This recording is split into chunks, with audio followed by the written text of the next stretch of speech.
చిన్నపాటి వర్షానికి కుంటలాగా మారిన బస్టాండ్. మహబూబాబాద్ జిల్లా తొర్రూరు పట్టణ కేంద్రంలోని స్థానిక ఆర్టీసీ బస్టాండ్ చిన్నపాటి వర్షానికి గుంటలాగా మారిందని ప్రయాణికులు కొత్తపల్లి రవి ఆరోపిస్తూ, ఈ సందర్భంగా ఆయన మాట్లాడుతూ, ఉమ్మడి వరంగల్ జిల్లాలో ఆర్టీసీకి ఎక్కువ ఆదాయం తొర్రూరు బస్టాండ్ నుండి వస్తుందని, ఇలాంటి బస్టాండు చిన్న వర్షానికి చెరువులాగా మారిపోవడంతో ప్రయాణికులు అనేక ఇబ్బందులకు గురవుతున్నారని తెలుపుతూ, గుంటలో నిలిచి ఉన్న నీటి వల్ల బస్టాండ్లో బస్సుల కోసం ఎదురు చూస్తున్న ప్రయాణికులకు దుర్వాసన వస్తుందని, ఇప్పటికైనా సంబంధిత అధికారులు వెంటనే స్పందించి నిలిచి ఉన్న నీటిని తొలగించే విధంగా చర్యలు తీసుకుని ప్రయాణికులకు ఇబ్బందులు లేకుండా చూడాలని ఆర్టీసీ అధికారులను కోరారు.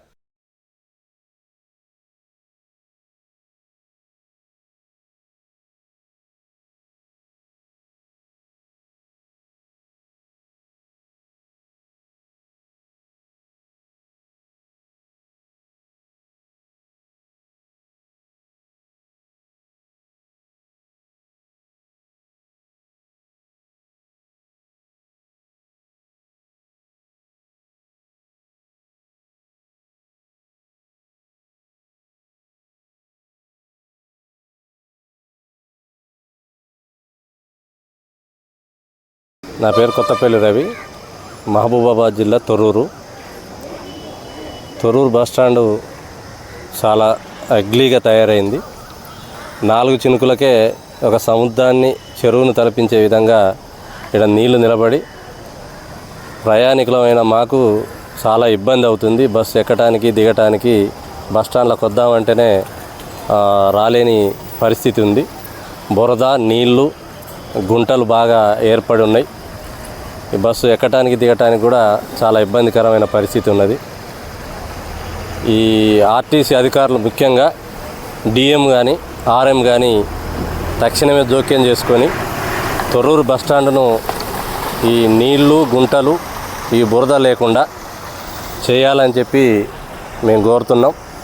ఎందుకంటే ఇదొక మినీ చెరువు లెక్క మారిన తొర్రూరు బస్టాండును అధికారులు పట్టించుకోకపోతే, స్పందించకపోతే ప్రయాణికులుగా మేము ఆందోళనకు దిగాల్సిన పరిస్థితి ఏర్పడుతుందని ఈ సందర్భంగా తెలియజేస్తున్నాం.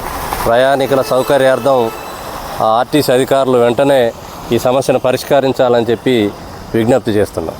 తొర్రూరు బస్టాండ్కు చాలా పెద్ద ఎత్తున ఆదాయం వస్తుంది.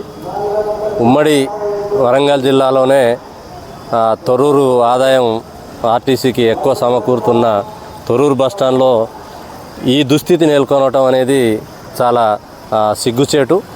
ఈ దుస్థితిని మార్చడానికి అధికారులు దృష్టి పెట్టాలని చెప్పి కోరుతున్నాం. ఆదాయం ఉన్న ఇక్కడే కనీసం అధికారులు స్పందించి ఈ సమస్యను పట్టించుకోకపోతే ఇంకా వేరే డిపోలలో ఇంతకంటే అధ్వానంగా ఉన్నదేమో అనే ఒక అనుమానం కూడా వస్తూ ఉన్నది.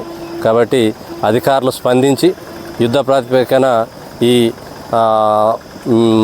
చెరువుగా మారిన తొర్రూరు ఆర్టీసీ బస్టాండు నీటిని, మురికి నీటిని, గుంటల్ని వెంబటే శుభ్రం చేయాలని చెప్పి విజ్ఞప్తి చేస్తున్నాం.